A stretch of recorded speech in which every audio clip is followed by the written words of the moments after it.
Con Luis del Pino y Carmen Carbonell, tu opinión importa. En Mañanas en Libertad.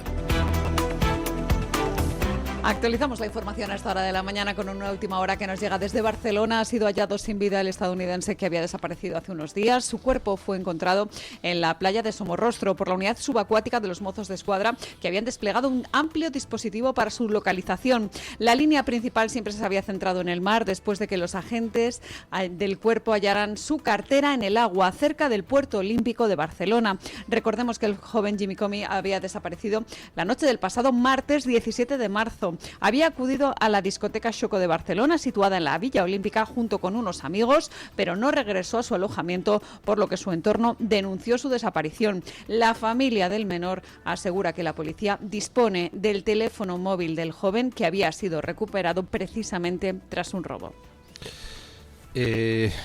Va a visitar a unos amigos que estaban pues en viaje de estudios o que estaban estudiando aquí. Va a una discoteca conocida en Barcelona. Los amigos se vuelven al hotel, él se queda en la discoteca, luego se le pierde la pista y desaparece. Localizan el móvil en poder de un delincuente habitual, alguien que ya había sido detenido en varias ocasiones por robos. Posteriormente localizan la cartera flotando en el mar y finalmente pues han localizado el cadáver hundido a poca distancia del puerto. Pues hombre, parece que está claro qué fue lo que pasó, ¿no? Parece que estamos ante un robo que ha acabado en asesinato.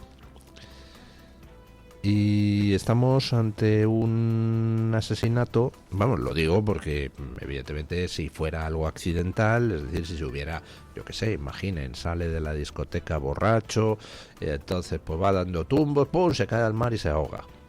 Bueno, pues entonces no habría aparecido el móvil en poder de un ladrón habitual, de alguien con antecedentes penales. Si el móvil está ahí es que, evidentemente, antes de llegar a caer al mar o a ser arrojado al mar, pues se lo tuvieron que robar. Con lo cual, pues la hipótesis más probable es que estemos ante un asesinato. Un asesinato de un ciudadano estadounidense. La familia ha viajado a Barcelona. Este es el tipo de cosas que destroza la imagen de cualquier ciudad, la destroza internacionalmente. Dentro de la gente que viene a España a hacer turismo, pues los estadounidenses representan una cantidad considerable. España, y en particular pues Barcelona y Madrid, pues son destinos turísticos bastante populares en Estados Unidos. Barcelona, entre los socialistas y los separatistas, se ha convertido en una pocilga donde la inseguridad es ya la norma. Y bueno, pues mientras la cosa se queda en pequeños robos, en un tirón a un turista, pues bueno, digamos que tampoco trasciende tanto lo que pasa. Si un turista americano va a Barcelona y le roban la cartera, pues bueno, su familia próxima se enterará y posiblemente pues se le quiten las ganas de ir a Barcelona, pero su familia próxima. Pero aquí hablamos de un caso que ha saltado, por supuesto, a los medios americanos, porque todo el mundo temía que el desenlace fuera el que al final ha sido, que se tratara de un asesinato. Eso ya no se queda en un pequeño círculo de personas, que vaya un turista americano a Barcelona y que le asesinen para robarle el móvil. Pues hombre, ¿qué quieren que les diga? No es muy buena prensa, aparte de una perfecta canallada, ¿no les parece? De nuevo volvemos a lo de siempre, gente con multitud de antecedentes suelta por las calles de España. Me gustaría saber la identidad concreta y el historial concreto de ese ladrón habitual al que le han encontrado el móvil del turista americano muerto. Me gustaría saber quién es. Bueno, seguimos con la corrupción de Sánchez. No es solo que Servinavar, la empresa del número 2 de Sánchez, Santos Cerdán, pues hiciera llegar dinero al PNV y a Guero Abay, al Partido Socialista, por supuesto, a un tío que fue vicepresidente de Unión del Pueblo Navarro. Como no podía ser menos, también aparecen los sindicatos. Hombre, ¿cómo van a estar fuera los comegambas de algo donde se reparte pasta? Escuchen.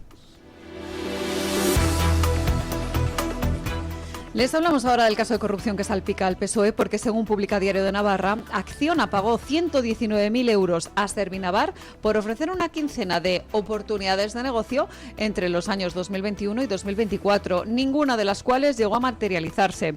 El informe remitido por Acciona a la Audiencia Nacional detalla que 10 de esas propuestas estaban en Navarra, la zona de actuación principal de Anchón Alonso y de Santos Cerdán, el que fuera el número 2 del PSOE. Entre las más destacadas figura la posible permuta del edificio de UGT y de Comisiones Obreras situado en Pamplona, que es propiedad del Estado, y lo cambiarían por una parcela de Azpilagaña Sur para trasladar allí las oficinas sindicales y aprovechar para reconvertir ese edificio original en viviendas. El proyecto finalmente no prosperó. El documento también recoge otras propuestas como promociones de vivienda protegida en La Rochapea y en Barañain, una residencia universitaria en Lezcairu, una residencia de mayores en Huarte, un centro de datos en la comarca de Pamplona y la compra de un edificio en la calle Zapatería para reconvertirlo en un hotel o en más viviendas. Acción admite que contrató a Anchón Alonso como captador de negocio, pero reconoce que es difícil deslindar si fue una contratación simplemente infructuosa o directamente fraudulenta. La compañía insiste en que no se comprometió dinero público, pero no descarta que empleados pudieran haber obtenido retornos ilícitos en estas operaciones. Para que se hagan una idea, Servinavar llegó a facturar 373.000 euros a Acciona por trabajos en Navarra que la propia compañía ahora pone en duda. Bueno, Acciona está tratando de poner distancia con la corrupción de Pedro Sánchez. Y hablo de la corrupción de Pedro Sánchez porque no hablamos de que han detenido a un militante socialista de Matalascabrillas de abajo. Hablamos de que están en la cárcel, lo han pasado por la cárcel, dos números 2 de Pedro Sánchez, más su chico de los recados dentro del PSOE, que era Koldo García. La corrupción de Pedro Sánchez pues mancha, evidentemente, y Acciona está poniendo distancia con respecto a eso y parece que está colaborando con los jueces. Y ha pasado datos pues de lo más interesantes, como por ejemplo que la empresa del número 2 de Sánchez, Servinavar, cobró por hacer propuestas de negocio. Oye, que tengo aquí un chollete con UGT y comisiones, que podemos hacer una permuta, unos terrenos en no sé dónde, y entonces nos quedamos la sede de tal. Y así, pues, otras 9 o más propuestas, que al final no llegaron a buen puerto. Y dice Acciona, bueno, pues que no sabe si realmente es que fueron oportunidades de negocio, pero fallidas, en cuyo caso dices, ¿y por qué le pagas? ¿No? O sea, te trae una posibilidad y le pagas por traerte una posibilidad que luego no se concreta. Uy, qué mal suena eso, ¿no? Dice Acciona, pues no sabemos si eso fueron oportunidades de negocio fallidas o si había contratación fraudulenta. Vamos, que con esas propuestas, pagando por esas propuestas que luego no llegaron a nada, se estaba pagando otras cosas, que a lo mejor sí llegaron a algo. Y Acciona pues dice que bueno, que no hubo dinero público. Hombre, que no hubo dinero público, en fin, no sé, ¿a quién factura Acciona? ¿Al sector privado? creo que el sector público es uno de sus principales clientes, pero no sé, a lo mejor me equivoco, llámenme loco. Y dice Acciona que bueno, que a lo mejor quizá hubo algún empleado que pudo hacer cositas malas. Por supuesto, sin que lo conociera la dirección de la compañía, hasta ahí podíamos llegar. Bueno, me parece bien que intenten distanciarse y desde luego, procesalmente hablando, no les queda más remedio. Porque evidentemente quien reconozca, no, yo di las órdenes de hacer todas estas guarrerías con el Partido Socialista, pues sabe que va a terminar pringando. A lo mejor los políticos se van de rositas, el que le toque pringar en Acciona, ese va a palmar. Con lo cual, pues bueno, Acciona trata, con mejor o peor fortuna o con mejor o peor estética, de distanciarse y echar la culpa a Servinavar y a los mindundis de Acciona que eran los que trataban el día a día con Servinavar. Pero lo importante son los datos, lo que está aportando Acciona y que está terminando de componer el panorama de la corrupción, una corrupción que en Navarra era enormemente transversal. No sé si con las tácticas dilatorias conseguirá el Partido Socialista de Navarra escapar de sus responsabilidades penales, pero desde luego, si las cosas siguen su curso, creo que va a haber mucha gente que va a tener que dejar su puesto en la política y que posiblemente tenga que pagar con su patrimonio algunas de las inmensas cantidades defraudadas a los españoles. Bueno, Pedro Sánchez vuelve a quedarse aislado en Europa. Es una cosa espectacular.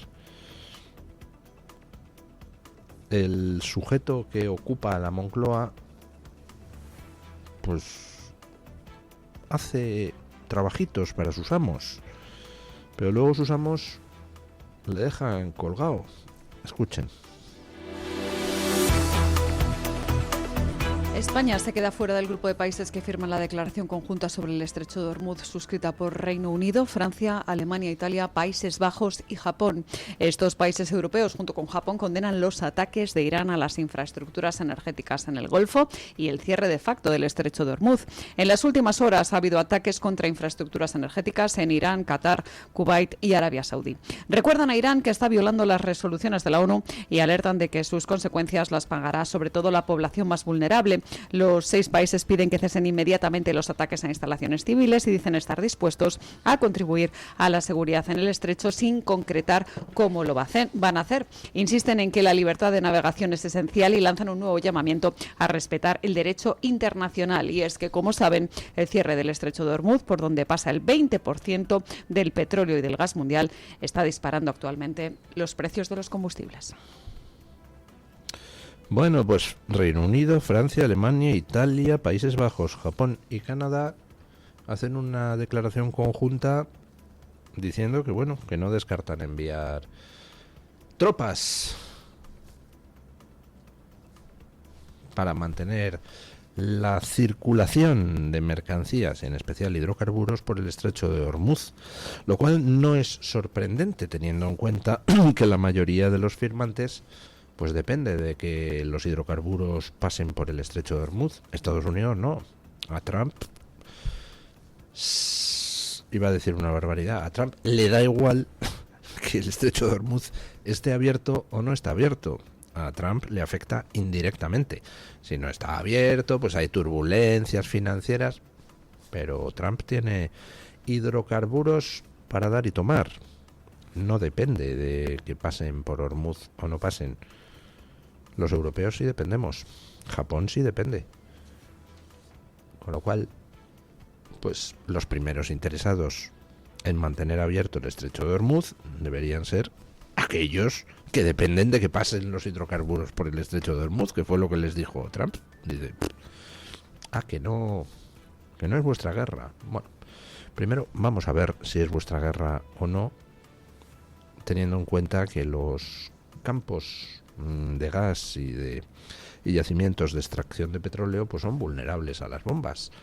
Y mañana os podéis quedar sin suministro, independientemente de que Hormuz esté abierto o no, si los campos hacen ¡pum! Y en segundo lugar, es que sois vosotros los que tenéis que mantener abierto un Hormuz, que es a vosotros a quienes abastece. Bueno, y Sánchez en todo esto, pues Sánchez haciendo el papel que ya he comentado muchas veces en este programa. Sánchez hace de vanguardia progre. Todas las canalladas que los progres quieren hacer, pero algunos de ellos no se atreven por las consecuencias para sus países, le mandan a Sánchez. A ver, soy el presidente francés, o inglés, o alemán, y me gustaría realmente decir 3 frescas a Trump y además poner un cartel de no a la guerra y decir viva Irán y qué lástima que han matado a Jamenei. Pero no me atrevo a hacerlo porque claro, las consecuencias para mi país pues podrían ser terribles si Estados Unidos me califica como enemigo. Entonces, ¿qué es lo que hacen todos estos? Pues Merz, Macron, etcétera, mandan a Sánchez. A ver, tú, el lacayo, Azarías, ven para acá. Dígame, señorito, que le digas a Israel que vas a reconocer a Palestina. Y además que digas que no a la guerra. Y además que esto de la guerra contra Irán es una canallada más de Estados Unidos e Israel. Y que además pues tú no vas a mandar nada a Hormuz. Venga, sí, señorito. Y entonces sale Sánchez, lo dice, pone a España en el foco, con lo cual si hay consecuencias las padeceremos nosotros, y luego van Reino Unido, Francia, Alemania, etcétera, y hacen una declaración conjunta dejando a Sánchez fuera y diciendo básicamente lo que Trump quería escuchar. Bueno, nos puede extrañar. Tenemos a los macarras del patio del colegio que dicen ¿y si le rompemos la ventana de una pedrada al director? Pero ¿y si nos pillan y tal? A ver, Pedrito, ven para acá, toma una piedra, ve y tírasela a la ventana del director. Y luego le tira la piedra, el director se asoma, ve a Pedrito y todos los macarras señalando a Pedrito. Ha sido él.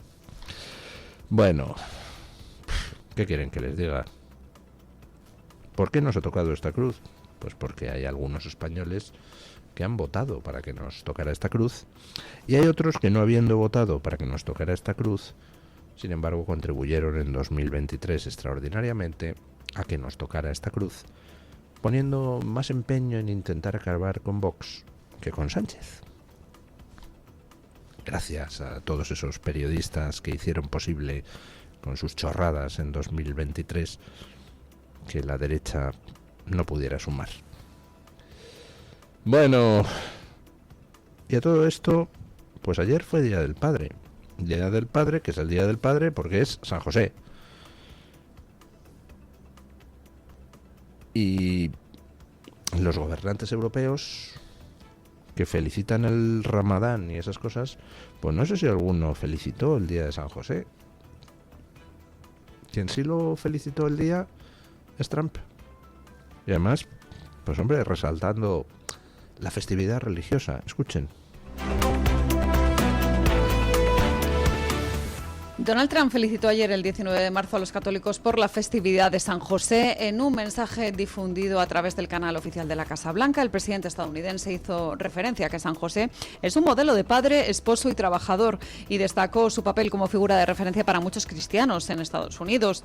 En este mensaje también reivindicó el ejemplo de San José como símbolo de sacrificio y virtud cristiana y animó a preservar su legado en la vida pública y en los hogares de los estadounidenses. De hecho, Trump aprovechó la felicitación para denunciar lo que calificó como un movimiento cultural extremista que, según dijo, busca debilitar los valores asociados a San José y frente a ello defendió la visión de su administración, centrada en promover la fe, el matrimonio y la familia, así como formar una nueva generación de ciudadanos orgullosos, amantes de la libertad y temerosos de Dios.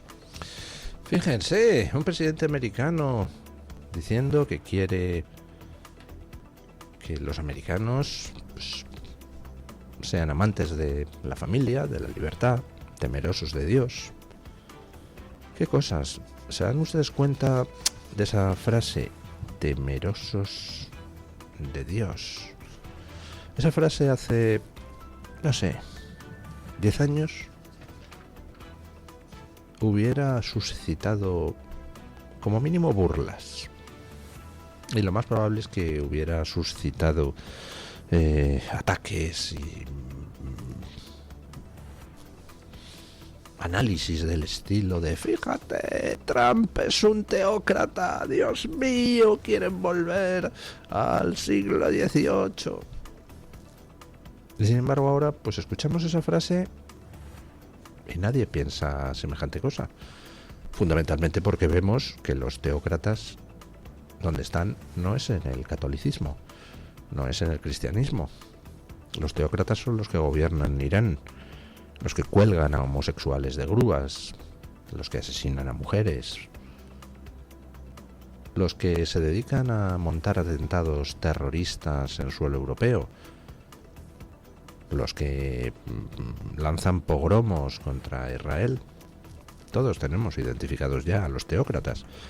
Y resulta que los teócratas, el apoyo que tienen es el de los progres occidentales.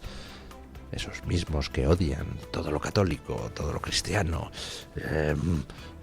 Son los que te apoyan las teocracias islamistas porque comparten con esas teocracias el odio a Occidente.